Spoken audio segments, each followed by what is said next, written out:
Former Prime Minister Liz Truss has claimed that most Conservative MPs are socialists and those that aren't should join with Nigel Farage in terms of helping reform. She hasn't said join, she said work together with them. Slightly odd.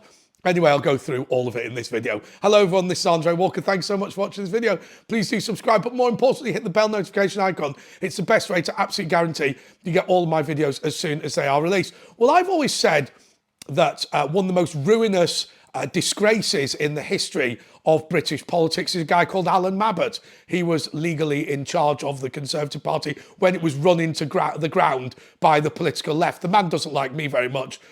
He was desperate for me to leave the Conservative Party, and I think in the end he got his wish, didn't he? But thank God he got fired for incompetence by the Conservative Party shortly after. Mutually assured destruction, I think you'll call it. But look, I find it very easy to be critical of the Conservative Party for the following reason. Nobody that I like and nobody that liked me was responsible for the downfall of the Conservative Party. It's the Liberal Democrats and the Socialists who infiltrated the party who became a real problem. And I'm not talking about Ken Clarke, by the way.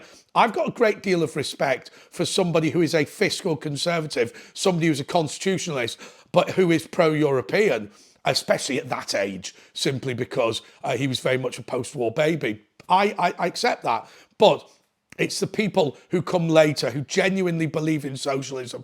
You know, whatever you say about Theresa May, she was somebody who put into legislation net zero. She was the person, along with the College of Policing, who came up with non-crime hate incidents, and she was the person who fully misunderstood Brexit negotiations. It's socialists like Theresa May that I think cause a problem. I don't personally dislike Theresa May. I think that she is a good person, but it's her socialist principles that have caused us so many problems. Well, let me tell you something about Conservative MPs. There's not many left, but a good number of them are friends of mine. I was vice chairman of the Young Conservatives, called Conservative Future, at the time when I was 19 years old. And so, as you can imagine, the kids that I, if you like, grew up with in my late teens are the people now who are in at least some positions of power within the Conservative Party. And I think that when I talk to them, they say the following thing.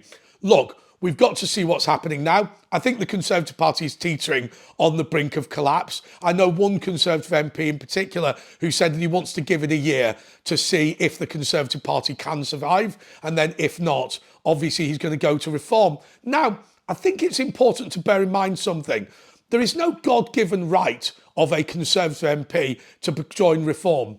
But equally, I don't think we should be turning away people to work together. So whether that's, I turned up as an example and hosted an event for UKIP. I've never been a member of UKIP, and I never intend to be a member of UKIP.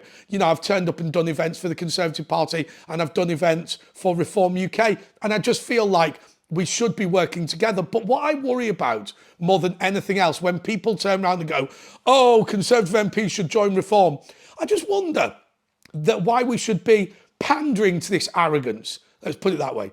Those people who are genuinely Reform supporters, who have found themselves in the wrong political party because it got taken over by the Liberal Democrats, I can understand that. But when you're talking about the waifs and strays, the no-marks, the people that nobody wants politically, or the self-interested careerists, you've got to be incredibly careful. Because remember, what the Conservative Party was destroyed by was self-interested careerists. I will tell you that the problem with, if you like, I called them the snobby socialists, people who, as a result of being far too middle and upper class, were unwilling to join the Labour Party. So they joined the Conservative Party as well. I mean, I remember there was an example of a member of Parliament who said that his political hero was Gerry Adams. Can you imagine a Conservative MP who thinks that the IRA Chief of Staff is the best person in politics? He said he was a conviction politician. Well, yes, it is true that he had many convictions, but none of them were a positive contribution to Britain. So I think we are where we are. I think there's always been a problem with Reform and indeed with UKIP, because I never like to leave Nick Tanconi out, because I think he is doing a great job at UKIP. It's a small party, but I think we should be, we should be applauding people where they do well. But I think the problem is with these two parties, they do lack the professionalism that comes with a major party like the Labour Party or the Conservative Party. But at the same time, that professionalism comes at a cost, and that cost is careerism. And I don't want all these careerist MPs who destroyed the Conservative Party to then simply think they can run across and destroy another political party. And equally, what about ordinary Reform members? You know, there was an example, I won't give the full example, but there was an example of a former Conservative MP who defected to Reform, and suddenly a candidate that had built up his presence in a particular constituency for Reform suddenly was swept out the way to make way for this failed Conservative MP. And I don't think that's appropriate. So let me tell you what my advice is to any Conservative MP.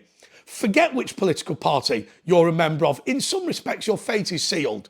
Start standing up for genuine principle. Forget strategy. Forget tactics. I used to be the chief of staff or the head policy advisor, well, I can't remember what we called it, to the leader of the Royal Borough of Windsor and Maidenhead. And when I was in that position, we cut council tax by 25%. And the way we cut council tax by 25% was sacking all of these managers who only managed 2 or 3 people. And we set the ordinary workers free to do their job. 25% cut in council tax, the highest approval rating of any council administration ever in this area. Instead of fining people for failing to recycle, we gave them Marks and Spencer's vouchers if they put more in their recycling bin than they did in their normal bin. There you go. Now, I didn't agree with the landfill tax we were being charged by the European Union, but suddenly our recycling went through the roof. All of these double yellow lines, we burnt off 250 car parking spaces worth of double yellow lines in central Windsor, and that enabled more people to park for free than ever before. What we did was we enacted right-wing Conservative principles. We didn't just say, oh, we're the blue team or the purple team or whatever. We said, what about our principles? Now, if I was a Conservative MP, I would follow exactly what Reform have done. You know, these 10-minute rule bills, speaking in Parliament, all these motions. Forget political tactics. I thought Rupert Lowe was right when he brought in a bill to ban quantitative easing. I'd have gone further. I'd have banned fractional reserve banking as well. But fair enough. But how many Conservative MPs have ever done anything like that? What they do is they sit there on the little computers writing to their constituents about what cat has been lost in the area and how worried they are about education policy, but they never do anything. As legislators, I guarantee you that half members of Parliament don't understand how legislation is made at all. And yet they sit in Parliament, but a supine and pathetic Parliament it is at the moment. That's the truth of how you work together. I go on my shows and I advocate for patriotism. I advocate for fiscal conservatism. And that is what you need to do in my position. There's a reason why I don't criticise any other right-winger, because we've got The Guardian, we've got the BBC, we've got Sky News, we've got ITV, we've got all these people who can advocate for socialism. We need to advocate for conservatism. And so my message to Liz Truss is very simple. Put your money where your mouth is and encourage Conservative MPs to forget which political party they're a member of and instead sit in that Parliament and actually bring about some decent change. That is the reason why they may get re-elected next time. Otherwise, there's no point in being there. Until next time, goodbye.